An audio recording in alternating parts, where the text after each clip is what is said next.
Hey guys, this is Sukanya Rana and welcome to another day of Street Daily Initiative.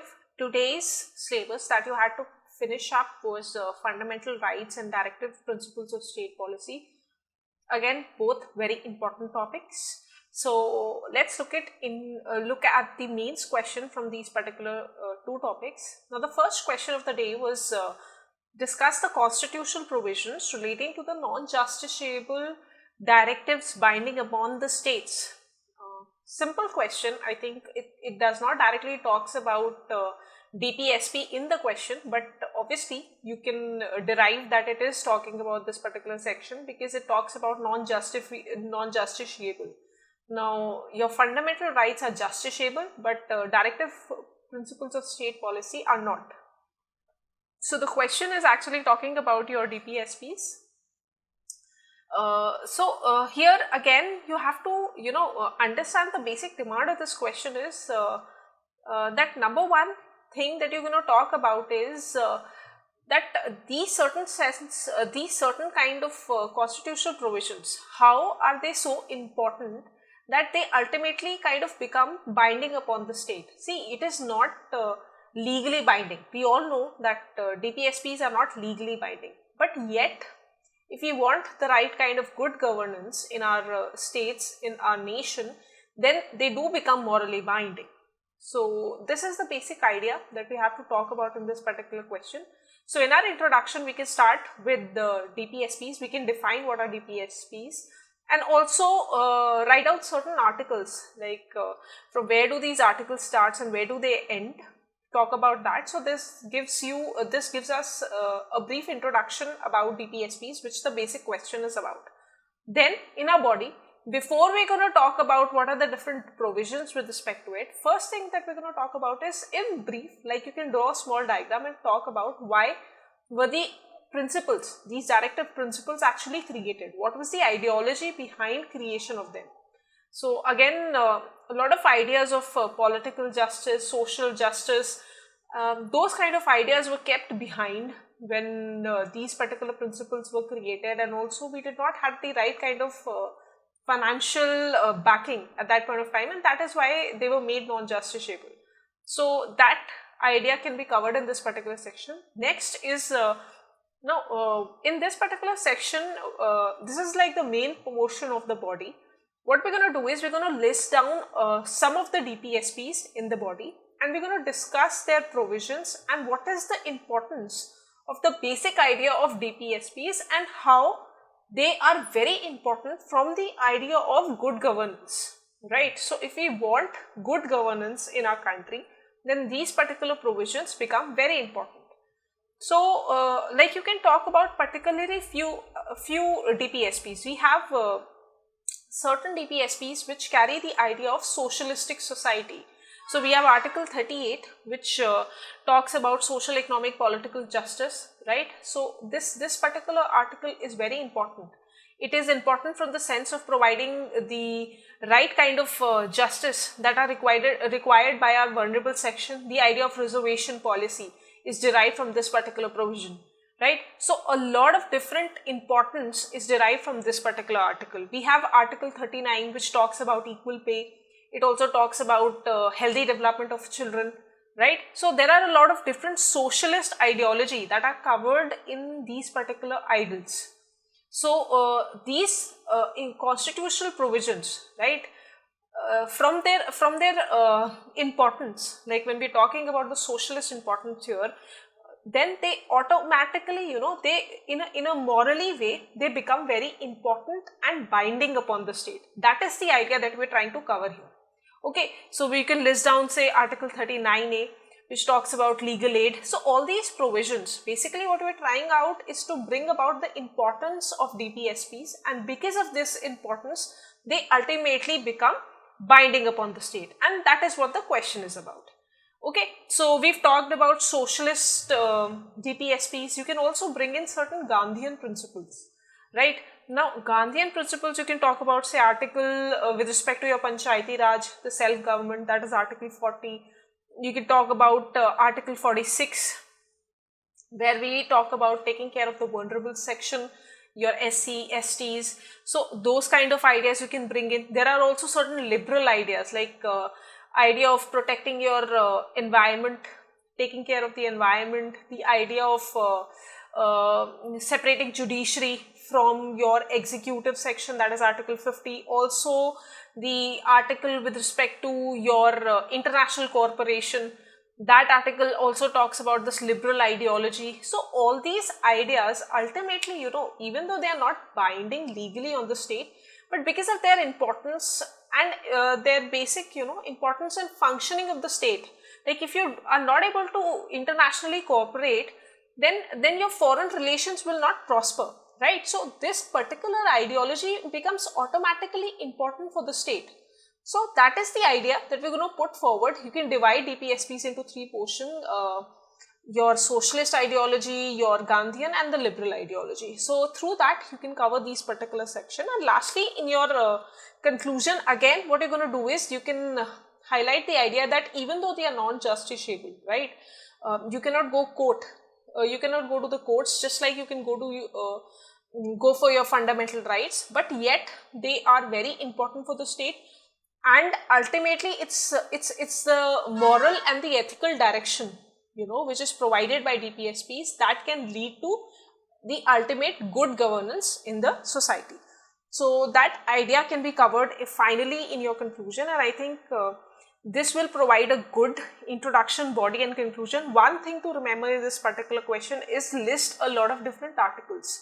So the idea here is that all the articles, say from Article 38 to Article 51 to Article 50, they should be on your tips, right? You should remember which article which, like what articles come under the Gandhian principle, what article comes under the socialist principle, because this allows you to get that linkage to the constitutional provision and provide even the current idea, right? So I think this is an important thing with respect to this question to remember. Let's look at the second question of the day. The second question of the day is from your fundamental duties. So the question is essentially all that is contained in part 4A of the Constitution is just a codification of task integral to the Indian way of life. Critically discuss. Now, I remember there was this comment in one of the videos which talked about how do we understand what is the meaning of, say, discuss versus critically discuss. Now see, when you're being asked to discuss something, that means whatever the statement that is given on it, you carry on that tone of the statement. So if it would have been say talking about discuss, instead of critically discuss, if the question was just like discuss, then you could have highlighted more of the portion where you link the idea of your fundamental duties with the Indian way of life. Alright, so major part of your body would cover that ideology. But since this question is critically discuss, so one portion of your body is going to highlight your linkage of fundamental duties with Indian way of life, but again you're going to provide the other side, like the counter argument or criticism also, that it's not always that you find that fundamental duties are ingrained in the Indian way of life, right? So two sets of arguments are going to be provided in critically discuss, which is very important. And if it's just discuss, then you can just focus upon what the basic argument of that statement is. Alright, so that is the basic difference here. So let's look into our introduction, body and conclusion. In our introduction, what we're going to talk about is, we're going to talk about fundamental duties. You can give me an introduction about when it was set up, talk about the amendment, talk about, say, Swan Singh committee which was behind it, and what was the ideology or the philosophy behind bringing fundamental duties into our constitution. Alright, so that can be a good introduction here. Next is what we're going to shift to our body. So in the initial portion, like I talked about how critically discuss, you have to present two sides. So basically your body here is divided into two portions. Number one is how the idea of fundamental duties are linked to codification of Indian way of life, and the other portion is the counter argument to it. Alright, so again, the best way to answer this question is pick up few articles, link it to the idea of Indian way of life. All right. So we've got the idea of, say, when we're talking about fundamental duties, we've got idea of, say, we have to respect our national flag, we have to respect our national anthem. Whenever you've been called upon national service, you should come. So all this idea is very much linked to the Indian way of life, right? Because we've been a generation inspired from independence, the Indian independence struggle. So that struggle is something which has ingrained the idea of nationalism. So nationalism is just not limited to this particular few eras, all right? So even before this particular amendment of fundamental duties came into, we had a long century of nationalism which preceded it, all right? So it had actually become Indian part of living, the idea of respecting our national flag, the idea of respecting our national anthem, and also making sure that we engage in national service, all right? So that kind of idea was already ingrained in Indian way of life. Another common example is like there's this one fundamental duty about brotherhood, right? Promoting the idea of brotherhood. So in the past, we've had role models like Vivekanand, Swami Vivekanand, right?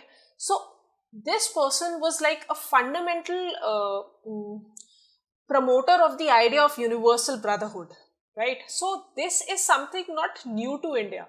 The Indian way of life has always been talking about how we can bring in the idea of universal brotherhood, peace between all the humanity, all the religions, or throughout the caste. So there have been a lot of leaders in the Indian society which have talked about this particular idea. So this is nothing new that we've brought to the Indian culture. It has been there from a very long time, right?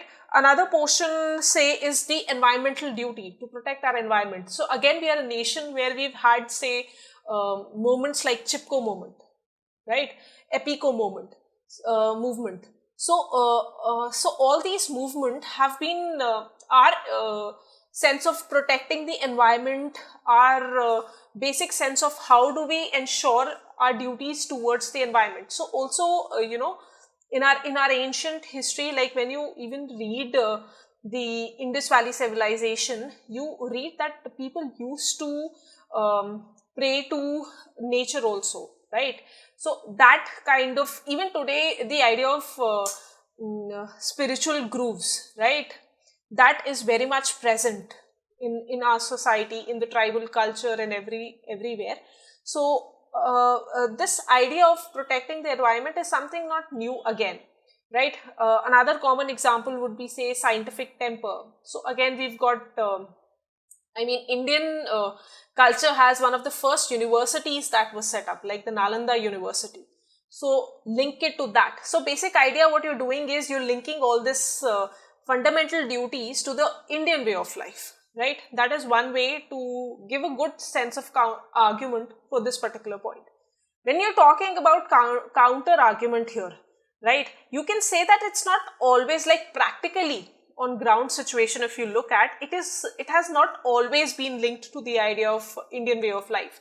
Like you talk about scientific temper, and we have long list of superstitions, long list of practices like which are not accepted as to be humane, like sati, that has existed in our society. We've got a problem with the idea of child marriages, even though we know scientifically it's not well for the female gender, health-wise, mental health-wise as well, right? So even those practices has been continuing. So scientific temper, at one place we can say, all right, we have made certain, it was part of Indian way of life, say you can quote Nalanda there, but also the realities show some other portion. So basically what you're doing is you're giving me both side of argument. If you're talking about environment, then talk about how in top 10 most polluted cities, we have in Indian cities that cover like 4 or 5 positions. So bring in those arguments, like again, whatever points you've quoted above, you can give counter arguments in the second portion. And I think that gives a body which covers both the ideas well.